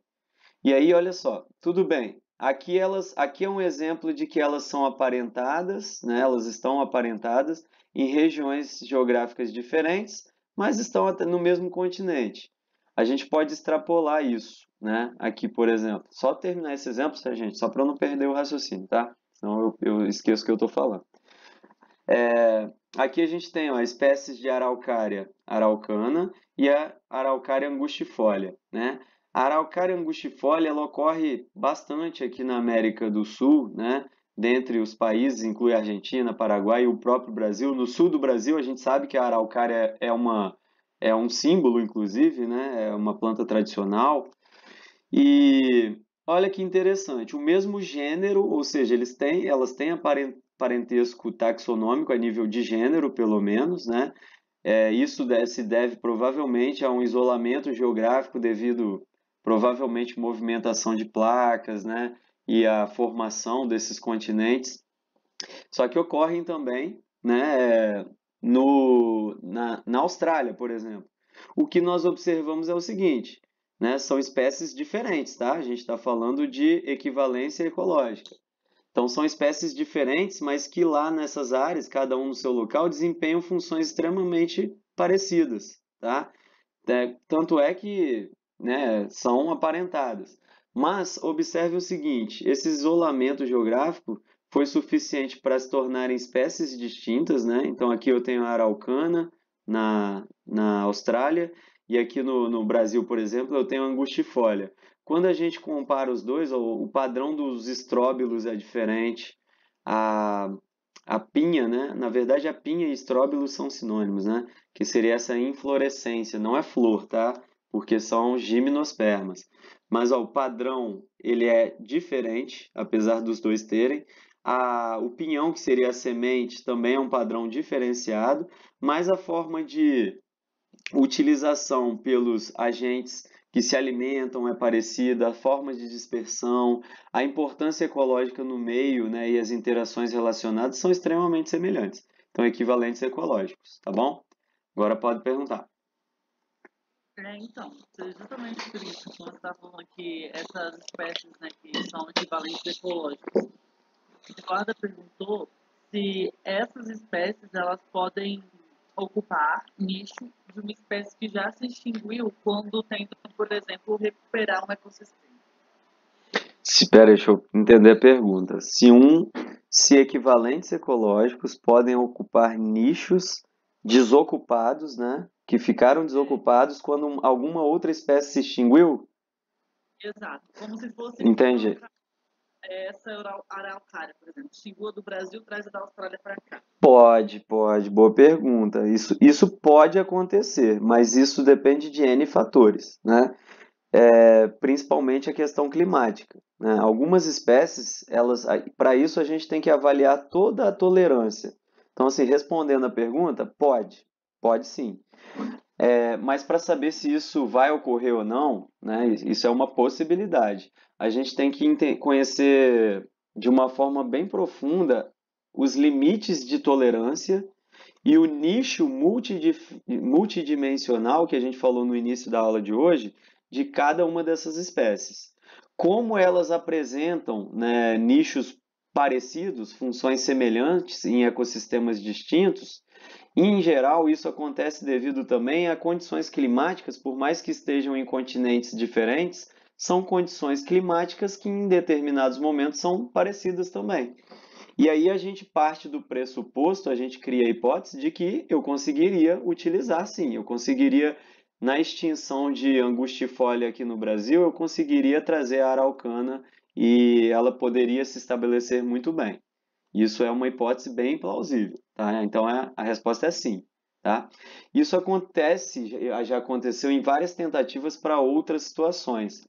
Acho que eu comentei com vocês, né, que lá em Guarapari, a Samarco Mineradora, ela importou, né? Na verdade, isso se não for muito bem calculado, pode trazer problemas. Eu posso trazer a araucana para cá devido a, né? Claro que tudo isso é hipotético, tá? A gente está inventando uma situação. Mas vamos supor que eu traga a araucana para substituir a angustifolia aqui para o Brasil, por algum motivo que ela, né, uma doença viral que exterminou a população de angustifolia, né? Qualquer semelhança é mera coincidência. Mas vamos botar essa situação. Quando eu trago a araucana, se eu não te fizer, né, claro que a minha hipótese inicial é que ela substitua, mas se eu não fizer um estudo bem detalhado, eu posso trazer ela e além de se estabelecer bem e dela ocupar esse nicho que ficou desocupado, né, esse nicho que se abriu nesse ecossistema brasileiro, ela pode também se tornar uma espécie invasora. Esse cuidado que sempre deve ser tomado. Eu dei vários exemplos para vocês, né, já de espécies invasoras. Um exemplo local que aconteceu lá pela Samarco Mineradora foi quando ela introduziu uma espécie de caramujo africano também, mas não tinha nada a ver com alimentação. Ela comprou, né, e introduziu essa espécie para utilizar como bioindicador no processo de tratamento do seu efluente. Acontece que em um dos tanques a espécie de caramujo ela proliferou tanto que ela caiu ali na beira da lagoa, porque a barragem e a estação de tratamento da Samarco é do lado da lagoa. Então, por uma falha técnica, um descuido, essa espécie de caramujo caiu na lagoa, proliferou tão bem que virou praga. Ou seja, eles nem imaginavam, não deveria ter ocorrido esse descuido. Obviamente, eles pagam consonantes ambientais até hoje por isso, isso gerou multas e tudo mais, mas é um outro exemplo do cuidado que a gente tem que ter quando introduz para determinado motivo e você perde o controle.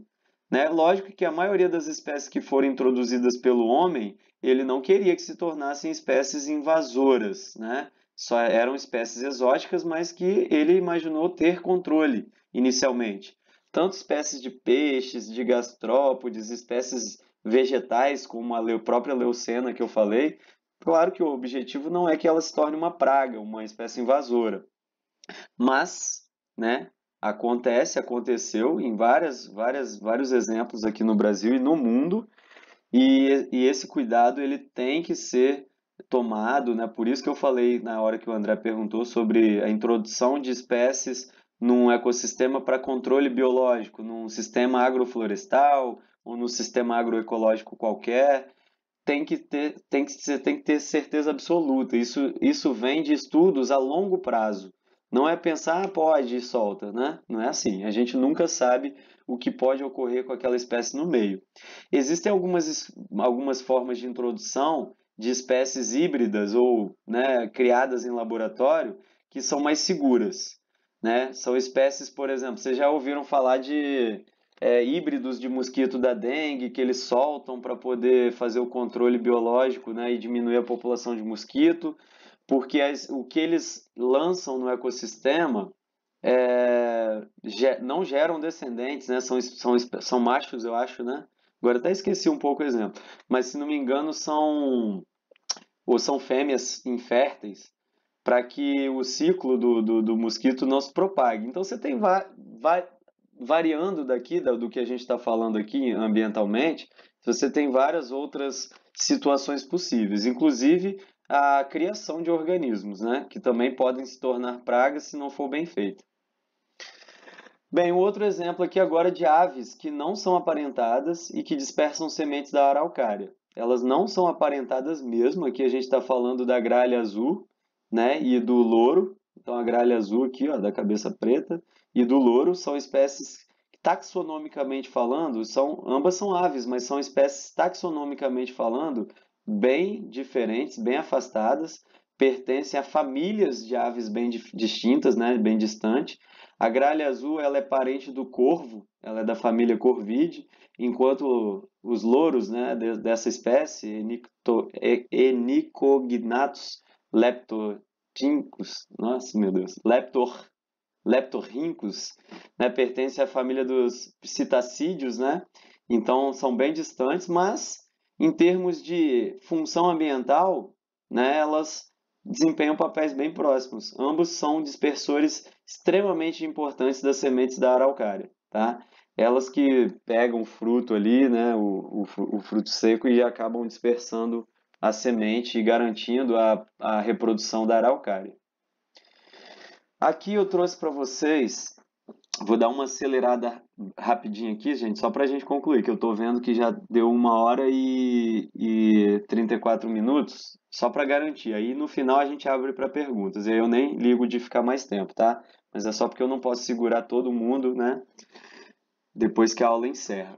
Mas aqui, bem simples, um quadrinho mostrando 3 nichos distintos e diferentes espécies, né, que desempenham aquele mesmo nicho, né, em diferentes locais, né, se a gente está falando de equivalência ecológica, tem que ser em diferentes locais geográficos.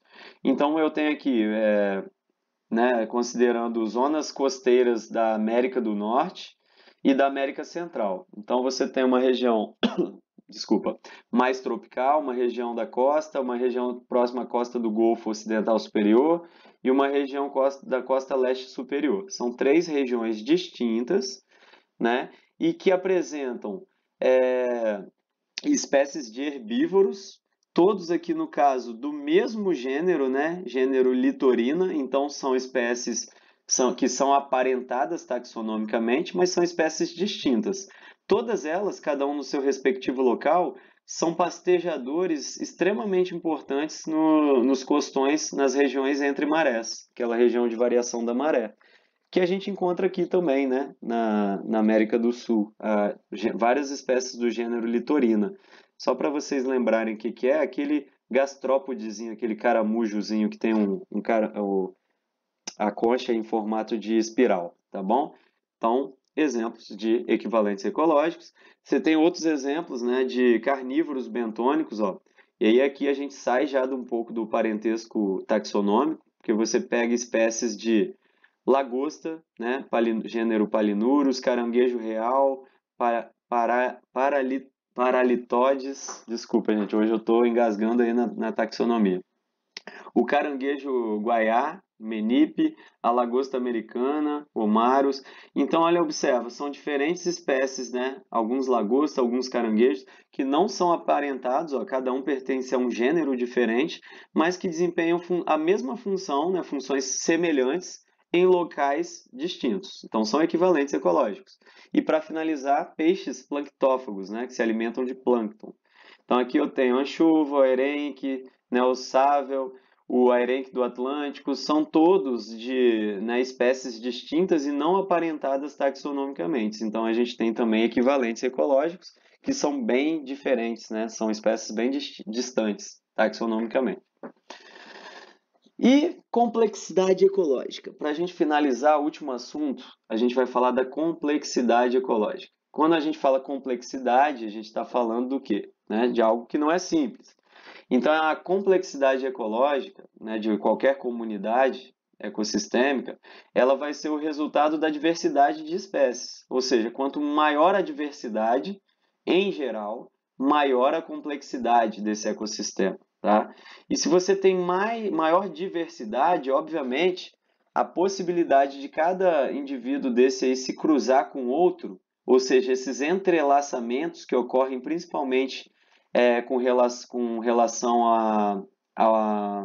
às associações tróficas, vai ser muito maior, né? E aí, dentro de determinado ecossistema, com toda essa diversidade e considerando todas essas relações que eles têm entre eles, você vai ter o que a gente chama de complexidade. Quanto maior, então, o número de pecinhas aqui atuantes, maior vai ser a diversidade, maior a complexidade, ok? Algo interessante também é que, em geral, quanto maior essa diversidade, maior também vai ser a quantidade de nichos, né, ecológicos nesse ecossistema. Então, a diversidade de nichos ela está diretamente ligada a essa diversidade de espécies. Aqui é um exemplo hipotético, né? Na verdade, é um exemplo, não é hipotético, é um exemplo que foi tirado de um ecossistema, mas aqui a gente deu os nomes aqui, né, a cada elo dessa rede trófica, digamos assim, mas vamos focar nos nomes não. Isso aqui é mais para a gente encarar como modelo a ser entendido. Vocês já ouviram falar que ecossistemas mais complexos, eles são mais estáveis, né? Eu mesmo falo muito sobre isso. A estabilidade, que está relacionado à sua homeostase, que é um equilíbrio dinâmico de manutenção do ecossistema, está diretamente ligado à quantidade de espécies e aos nichos ocupados. Quando você tem ecossistemas mais simples, eles são menos estáveis. Quando você tem menos peças atuantes no local, você tem ecossistemas muito mais instáveis. Vamos pegar um limite aí. Vamos comparar uma floresta em que você tem uma diversidade de espécies vegetais, animais, fungos, bactérias, enfim, né, se interagindo. Se você arranca uma pecinha dessa floresta, como a gente falou, numa floresta diversa é muito comum que ocorram redundâncias ecológicas. Então, você tirando uma peça não vai causar um impacto tão grande numa floresta, porque você tem uma outra peça que ficou que consegue ocupar aquele nicho que ficou desocupado, né? Voltando aí à questão que a Duda levantou, isso acontece naturalmente, né? Agora, se eu pego um ecossistema totalmente instável, né? Não tem estabilidade nenhuma. Vamos pegar, por exemplo, uma monocultura. Uma monocultura, você tem algumas herbáceas que vão crescendo aí, mas o cara vai fazendo controle. Se você tem uma praga, ou, né, a própria monocultura, que é a espécie predominante, se ela é atingida por algum fator e ela é eliminada daquele sistema, o sistema está colabado, porque não tem uma outra que pode, né, suprir o papel que ela estava desempenhando naquela condição, tá bom? Então, sistemas que têm menor diversidade de espécies, como florestas, né, que já foram tocadas, né, que já estão passando por processos de sucessão secundária, terciária, quaternária, são muito mais instáveis. E às vezes a gente entra aí com introdução de espécies nativas, até mesmo exóticas, com o objetivo de tentar até acelerar esse processo, né, de sucessão e de recuperação daquele ecossistema. Bem, só reforçando o que eu já falei, comunidades mais complexas, elas podem apresentar maior estabilidade, mas isso não é obrigatório, né? Isso são tendências, tá, pessoal? Ah, por que não é obrigatório? Porque às vezes num ecossistema complexo, você tem, lembra das espécies-chave, né? Você pode ter algumas espécies que são chave, que são únicas naquele ecossistema. E se é uma espécie-chave que sofre, né, que é extinguida daquele sistema, ela vai levar uma reação em cadeia. Então, é um exemplo de um ecossistema complexo que não vai ser tão estável assim. Ele vai ter uma instabilidade porque as espécies que estão ali, são chave, né, uma ou mais. Então, a gente tem exceções, mas, em geral, quanto maior complexidade, maior estabilidade. A perda de um ou de muitos dos muitos componentes pode não comprometer sensivelmente o todo. Isso é a regra, né, geral. Mas existem as exceções, como eu falei. Se você tem espécie-chave, por exemplo. E o que é a estabilidade, pessoal? Só para a gente definir certinho. A estabilidade nada mais é do que a capacidade de reagir, resistir ou responder a distúrbios que modificam seu estado natural ou primário. Então, quando a gente fala de estabilidade, olha só os verbos que a gente falou, em reagir, resistir, responder. Então, são todas respostas, né, que vão levar a uma homeostase, como eu falei, que, né, definindo novamente, não sei se vocês estão acostumados com esse termo, mas homeo, né, é uma forma de manter um equilíbrio, mas que a gente sabe que é dinâmico. Então, uma floresta, quando chega no seu clímax, a gente fala que ela chegou na sua homeostase, seu equilíbrio dinâmico, né? Ela tem uma maior estabilidade porque tem uma maior complexidade. Bem, essa estabilidade ela está relacionada a dois conceitos básicos, né? A gente precisa deixar isso bem claro para entender melhor o que seria a estabilidade, porque ela está relacionada à resiliência. Opa, resiliência está mais voltado a uma reação e a uma resposta, né? Que ela vai vir, né? Ela na verdade, é uma resposta da comunidade quando ela retorna à sua forma após ter passado por algum distúrbio. Por exemplo, a resiliência, esse termo a gente usa para várias situações, né? Por exemplo, nós temos uma resiliência. Quando você sofre Só que toda resiliência tem um limite. A gente usa termo a nível de indivíduo e de ecossistema, como é o que a gente está falando agora, de comunidades, né? Quando, por exemplo, você rala o joelho no chão, né, o seu corpo vai gerar um processo de resposta àquele ralado, vai gerar uma cicatrização, vai formar uma casquinha, depois a casquinha cai e fica pele, onde você arranhou. Mas a resiliência tem um limite, né, pessoal? Se vem, por exemplo, todo lá surfando, Big Rider, ali né, lá na tirar onda que eu fui na Austrália, né, e tomei banho em muitas praias que tinham risco de ataque de tubarão. Aí vai que eu tô dando a remada lá, vem um tubarão e me dá uma bocada aqui no braço, no bíceps, né? Será que o pedaço que o tubarão me arrancou na mordida, eu consigo recuperar e voltar ao original, ou bem próximo ao original? Não, por mais que eu não consigo, né? Por mais que o meu corpo ele tente recuperar aquilo ali, né, regenerar, não vai voltar ao que era antes. O pedaço de músculo que o tubarão levou, meu filho, virou cocô de tubarão. Não tem condição não. Meu braço vai ficar com um buraco depois que cicatrizar, né? Vou ter que botar um enxerto, provavelmente. Então, a nossa resiliência individual, ela tem limitações. Isso é uma limitação tanto para o indivíduo quanto para a comunidade como um todo. A gente usa isso a nível de ecossistema. Por exemplo, numa floresta, quando cai um raio, né? Lá na região centro-oeste do país, onde raios podem levar a queimadas. Após uma queimada no cerrado, né, esse ecossistema ele consegue se recuperar porque existem sementes que ficam no solo, que inclusive estão adaptadas a essa condição que é comum no cerrado, e a própria queimada gera uma alteração de temperatura que faz com que as sementes que estão no solo, elas trinquem, né, a sua casca, a sua teca, e quando chove um pouquinho e entra umidade por essa rachadura nas sementes, elas começam a germinar e regeneram aquela área que passou por uma queimada. Isso acontece nas nossas florestas tropicais também, na Amazônia, na Mata Atlântica, né? Não isso, né, da queimada, mas é uma situação de resiliência parecida.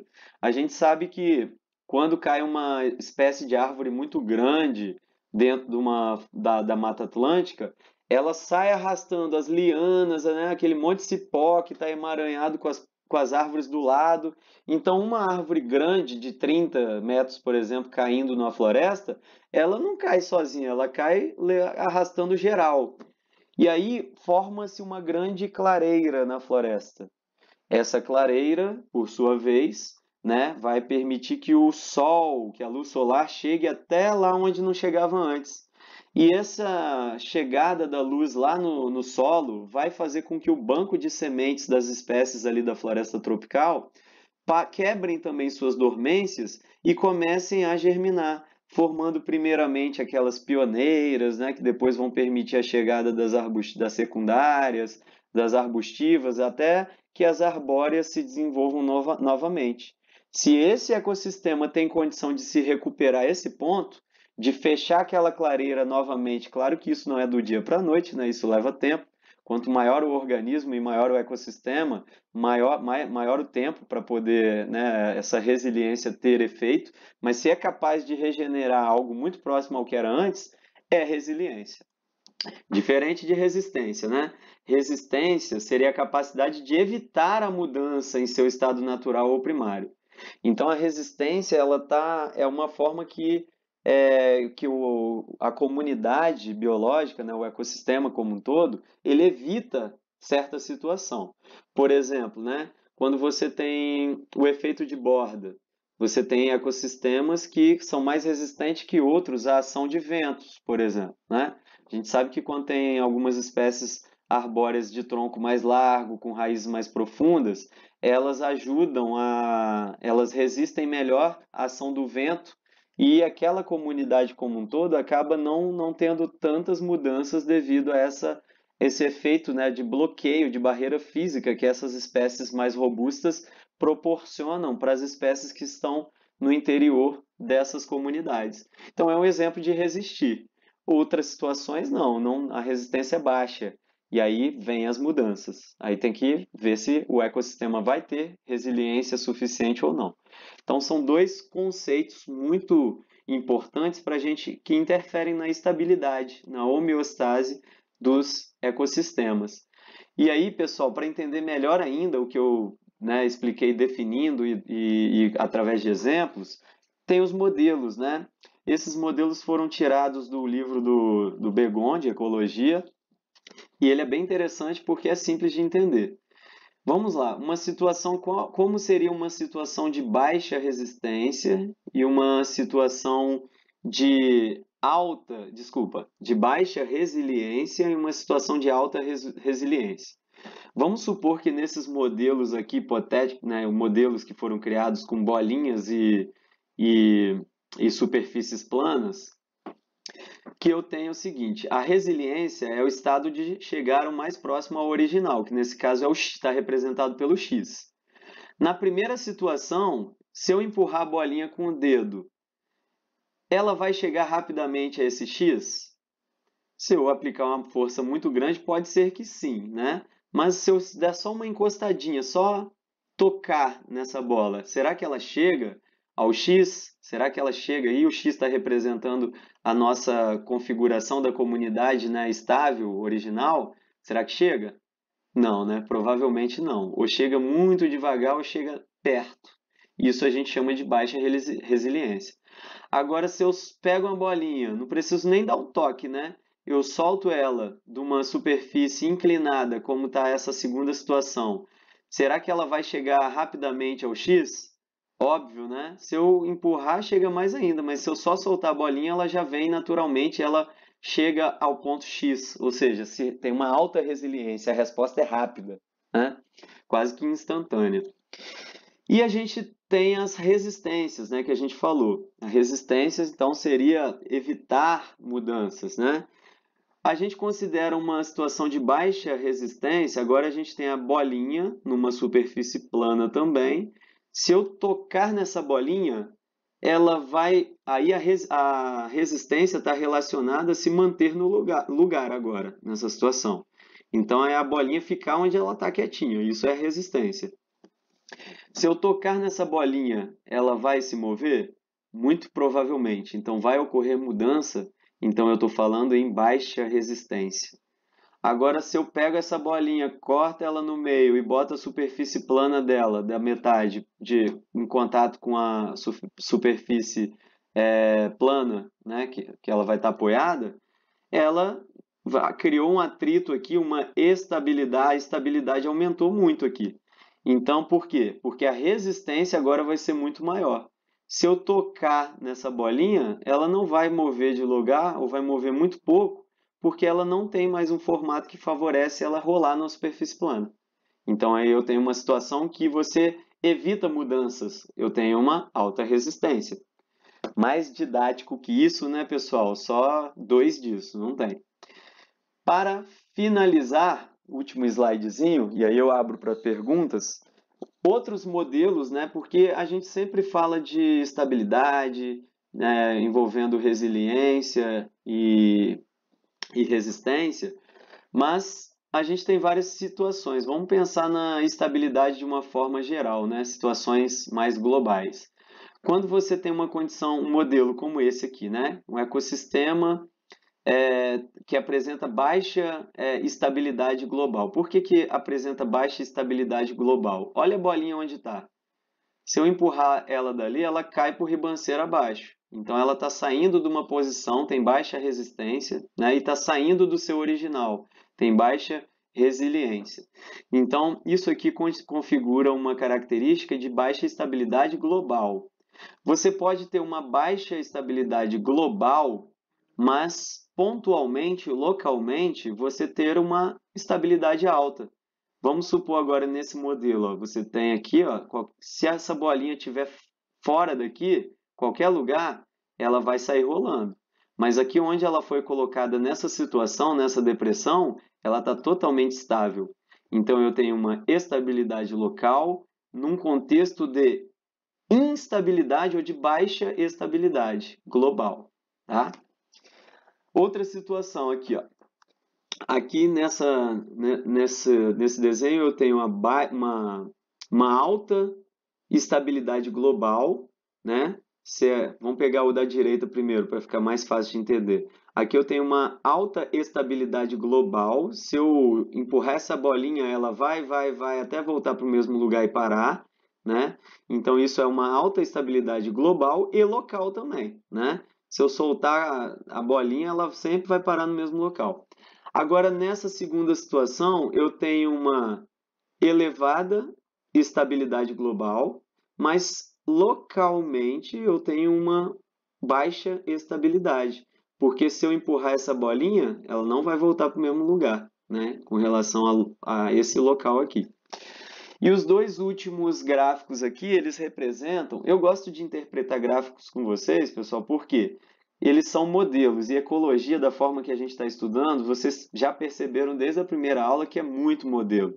Eu tento tornar o mais didático possível, mas eu nunca fui mentiroso, né? Desde o primeiro dia de aula que eu mostrei o plano de ensino, eu falei que a ecologia teórica, ela não é uma ecologia mais prazerosa de estudar. Agora que a gente vai entrar nos assuntos mais tranquilos, né? Mas é muita modelagem, vira e mexe vão aparecer.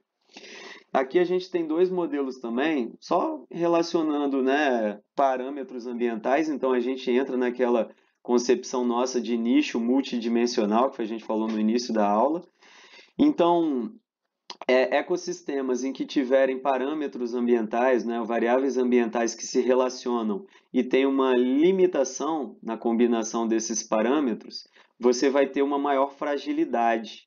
Ao passo que, quando você tem a combinação entre parâmetros que vão gerar um nicho multidimensional, um hipervolume, né, uma área maior, mais ampla, esses ecossistemas eles são considerados mais robustos dinamicamente, mais estáveis também, né? Porque eles têm uma área, um desempenho de nichos muito maior, tá bom? Basicamente, pessoal, esses são os modelos, né? Só trouxe para complementar porque é uma